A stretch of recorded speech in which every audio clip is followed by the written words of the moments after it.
Hello everyone, welcome to the online platform of SV academy.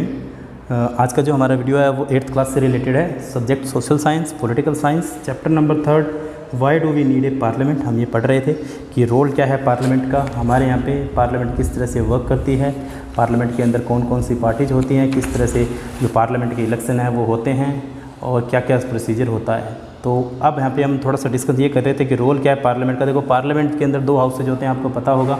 एक लोकसभा होता है और एक राज्यसभा होता है। लोकसभा और राज्यसभा के बिना जो है डिसीजन है वो मेकिंग है वो बिल्कुल भी नहीं हो सकती है।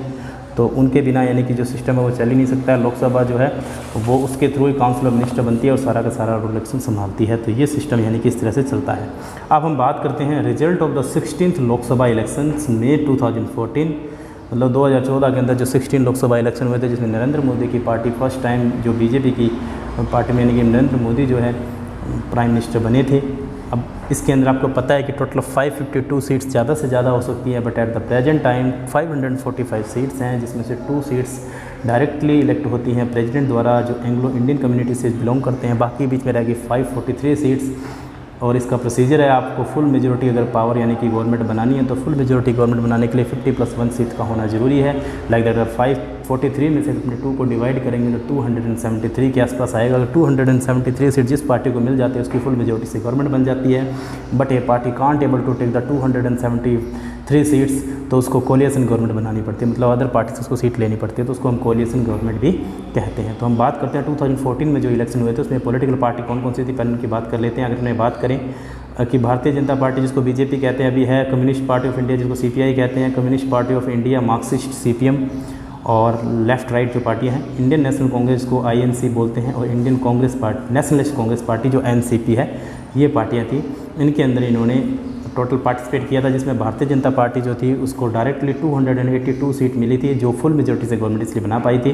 कम्युनिस्ट पार्टी को 1 सीट, और communist party of the India जो थी मार्क्सिस्ट जिसको सीपीएम कहते हैं उसको 9 सीट, कांग्रेस पार्टी को 44 सीट्स मिली थी और एनसीपी को 4 सीट्स जो हैं वो मिली थी। इस तरह से बीजेपी पार्टी ने क्या फुल मेजॉरिटी से गवर्नमेंट बनाई थी। अगर अपने बात करें स्टेट पार्टीज़ कौन कौन सी है, देखिए ऐसा नहीं है कि सेंटर में बहुत सारी पार्टीज होती हैं, सेंटर में इस तरह से वर्क करती है, क्योंकि सेंटर में जो पार्टी है ज़्यादातर मेन पार्टी अपने बात करें अपोजिशन में कोई पार्टी है तो अभी इंडियन नेशनल कांग्रेस ही है। 2019 के अंदर जो इलेक्शन हुए थे लोकसभा के अंदर, उसके अंदर एनडीए के साथ में मिलकर 350+ सीट्स हैं जो मिली थी, और कांग्रेस पार्टी दूसरी थी जिसको थोड़ी बहुत सीट है वो मिल पाई थी। तो इस तरह से प्रॉब्लम है वो क्रिएट हो गई थी। अपने बात करें कुछ जो पार्टियां थी, इन्होंने स्टेट पार्टी जो थी इन्होंने पार्टिसिपेट किया था इनके अंदर, मतलब स्टेट की कुछ ऐसी पार्टी जो सेंट्रल लेवल पे इतनी ज़्यादा जानी मानी पार्टियां नहीं हैं, उनको ज़्यादा नहीं जानते हैं लोग।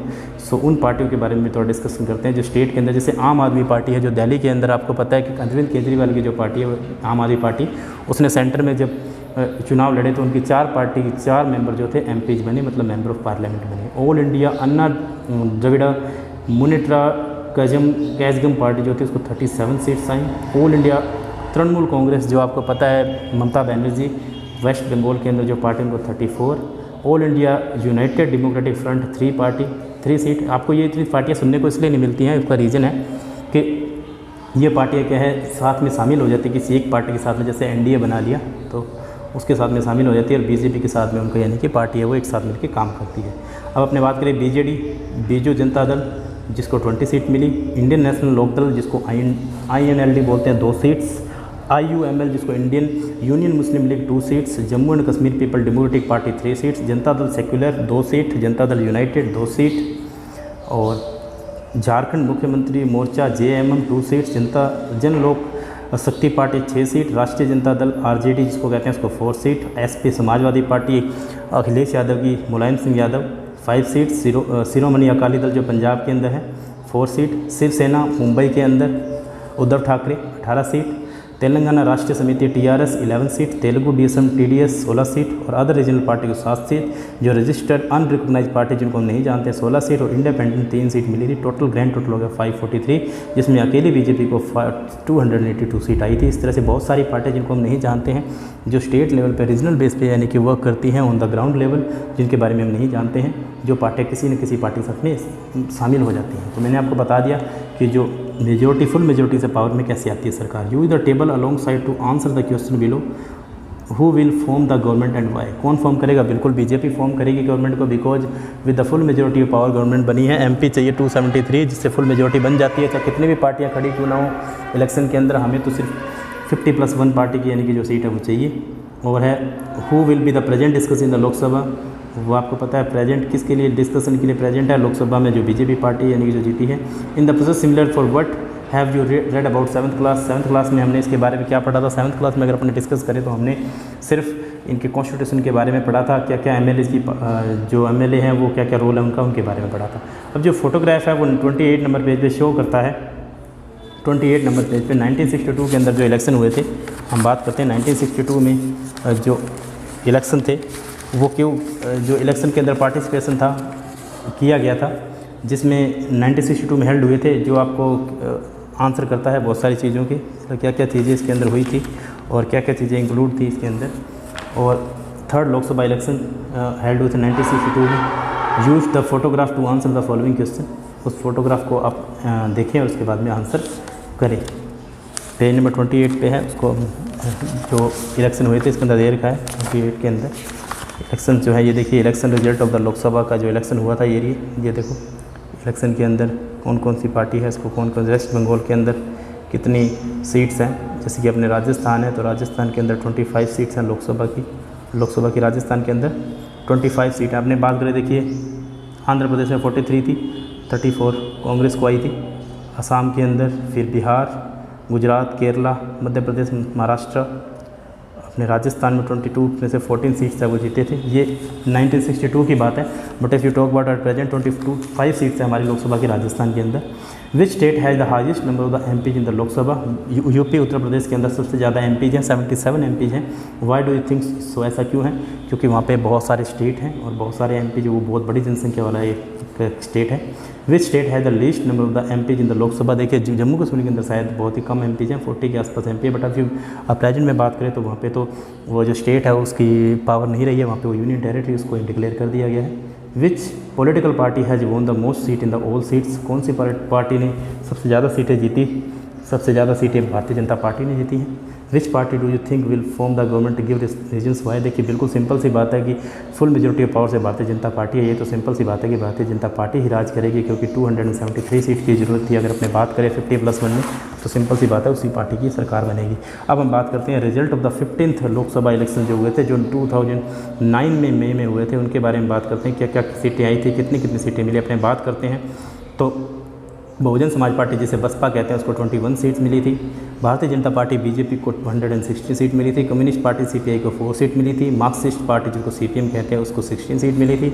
इंडियन नेशनल कांग्रेस को 206 सीट मिली थी। नेशनल कांग्रेस एनसीपी को 9 सीट, आरजेडी को 4 सीट मिली थी। स्टेट बेस पे जो पार्टियाँ थी, ऑल इंडिया डीएमके पार्टी जिसको 9 सीट मिली, और ऑल इंडिया फॉरवर्ड ब्लॉक को 2 सीट्स मिली थी, और तृणमूल कांग्रेस को 19, बीजेडी को 14, डीएमके को 18 सीट मिली, Jammu and Kashmir National Congress को 3 सीट मिली है, जनता दल सेकुलर को 3 सीट, यूनाइटेड को 20 सीट्स, झारखंड मुक्ति मोर्चा को 2 सीट्स, मुस्लिम लीग केरला स्टेट कमेटी को 2 सीट्स, रेवोल्यूशनरी सोशल पार्टी को 2 सीट्स, समाजवादी पार्टी एसपी को 23 सीट्स, शिरोमणि अकाली दल को 4 सीट्स, शिवसेना को 11 सीट, टीआरएस तेलंगाना राष्ट्रीय समिति को 2 सीट, तेलुगु देशम टीडीपी को 6 सीट, अदर रीजनल पार्टी को 6 सीट, रजिस्टर अनरिकॉग्नाइज्ड पार्टी को 12 seat, independent 9 seat, total grand total होगा 543, 206 सीट मिली इंडियन नेशनल कांग्रेस को। बट यहाँ पे अबव जो टेबल है वो शो करता है कि 15 लोकसभा इलेक्शन जो 2009 में हेल्ड हुए थे, इन इलेक्शन में इंडियन नेशनल कांग्रेस जो थी उसको सबसे ज़्यादा सीट मिली। बट ये भी इनफ नहीं थी, क्योंकि मेजोरिटी में आने के लिए 273 सीट थी, ये मैंने आपको पहले ही बोला था। इसके लिए इनको कोलिएशन यूनाइटेड प्रोग्रेसिव अलायंस करना पड़ा यूपीए के साथ में, इसलिए अदर पॉलिटिक्स के साथ में पार्टिसिपेट करके अलाइज एक्टिविटी इस्टेब्लिश करके ये गवर्नमेंट बना पाई थी। तो ये इसी वजह से प्रॉब्लम क्रिएट हुई थी। देखो उसको कोलिएशन गवर्नमेंट कहते हैं। मैंने आपको फुल मेजोरिटी गवर्नमेंट के बारे में भी बताया था कि फुल मेजोरिटी गवर्नमेंट होती क्या है। फुल मेजोरिटी से पावर से जो काम करती है उसे फुल मेजोरिटी गवर्नमेंट कहते हैं। Once elected these candidate become member of the parliament और MPs, these MPs together make up the parliament. Once election to the parliament have taken place, the parliament needs to perform the following function. Parliament को क्या क्या function है वो follow करने पड़ते हैं। देखिए इसके अंदर क्या है, एमपी और एमपी जो होते हैं साथ में मिलकर काम करते हैं। अगर फुल मेजोरिटी सरकार बन जाती है तो कोई भी इंटरफेयर कर नहीं होता है। To select the National Congress, parliament of India consist the president, the Rajya Sabha and the Lok Sabha. After the Lok Sabha elections a list is prepared showing how many MPs belong to each political party, कितने member belong करते हैं।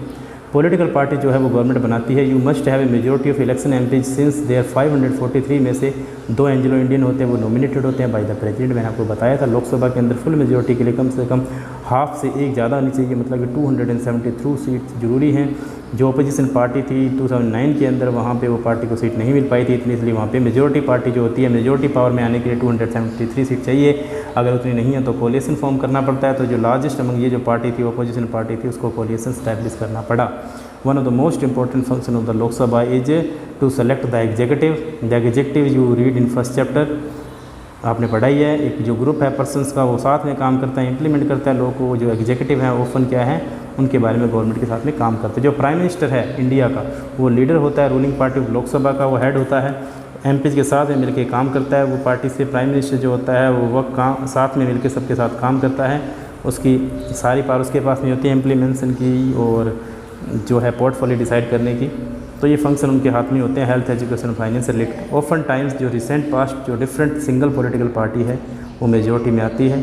दे join together the different political party and interest in the similar concern to form what known as a coalition government. मैंने आपको बताया कि जब 273 किसी को नहीं मिल पाती हैं सीट्स तो उसको कोलिशन गवर्नमेंट कहते हैं, मतलब उनको कोलिशन स्टैब्लिश करना पड़ता है। आफ्टर दैट वो गवर्नमेंट में आ पाती है। These 2 building of the central secretariat, the south block and the north block build during 1930 में बनाई गई थी। The photo on the left is on the south block which house is the prime minister office PMO और the ministry defence और the ministry of the external affairs. The north block is the photo on the right and it's the ministry of the finance, ministry home affairs. The other ministers of the union government are located in the various building New Delhi. अलग अलग नई new Delhi में building बनी हुई है, वहाँ पे locate करते हैं। Rajya Sabha function primarily as the representative of the state of the India in the parliament की में यानी कि काम करती है। Rajya Sabha can also initiate legislation and a bill is required to pass through the Rajya Sabha in order to become a law. देखिए law pass करने के लिए दोनों हाउसेज की फुल मेजोरिटी का होना जरूरी है। जब तक उनकी 2/3 मेजोरिटी की, तो जब दोनों हाउसेज में पास नहीं होगा तब तक वो बिल माना नहीं जाएगा। इसलिए राज्यसभा के पास में वही पावर है जो लोकसभा के पास में होती है। राज्यसभा को परमानेंट हाउस कहते हैं बिकॉज यहाँ पे इलेक्शन नहीं होते हैं बार बार, और लोकसभा को टेम्प्रेरी हाउस कहते हैं क्योंकि हमें 5 साल बाद इलेक्शन होते हैं। राज्यसभा में आफ्टर द 2 years 2/3% जो होते हैं वो रिटायर हो जाते हैं। तो has an important role of the reviewing and the alternate if the alternate are needed the law initiated by the Lok Sabha. The member of the Rajya Sabha are elected by the elected member of the legislative assembly of various seats. There are 233 elected member plus 12 member nominated by the president. मतलब 250 member ज़्यादा से ज़्यादा हो सकते हैं। But Rajasthan के अंदर अपने बात करें, राज्यसभा के अंदर 10 सीटें और टोटल वैसे राज्यसभा के अंदर सेंटर में 245 सीट है, जिसके अंदर से 12 मेंबर वो नॉमिनेट होते हैं बाय द प्रेसिडेंट, बाकी 233 मेंबर्स होते हैं वो इलेक्ट होते हैं। तो इस तरह से यानी कि हमारा जो गवर्नमेंट है वो सिस्टम चलता है। अभी हमने बात की कि किस तरह से लोकसभा के इलेक्शन में अगर फुल मेजोरिटी चाहिए तो आपको 273 सीट चाहिए, अगर वो नहीं है तो कोलिशन गवर्नमेंट बनानी पड़ती है। अलग अलग पार्टियां होती हैं, अलग अलग पार्टी इस तरह से काम करते हैं। जिस तरह से किसी पार्टी के MP ज़्यादा हो जाते हैं उस पार्टी का फिर प्राइम मिनिस्टर है वो सिलेक्ट कर दिया जाता है। इस तरह से काम चलता है। अगर वो सरकार नहीं बना पा रही तो उसे कोलिशन इस्टेब्लिश करना पड़ेगा, मतलब अदर लोगों के साथ में मेजोरिटी अब इस्टेब्लिश करनी पड़ेगी। विद उन मेजोरिटी के साथ में फिर वो काम कर सकते हैं, फिर ही जाके वो गवर्नमेंट है वो बना सकते हैं। अदरवाइज वो क्या है काम नहीं कर सकते, नहीं तो गवर्नमेंट को नहीं बनाया जा सकता है। तो ये सारे डिसीजन है वो लिए जाते हैं हमारे इंडियन गवर्नमेंट के द्वारा। So that's it from the video. Next video में इस चैप्टर को हम क्या कैरी करेंगे, आगे जारी रखेंगे।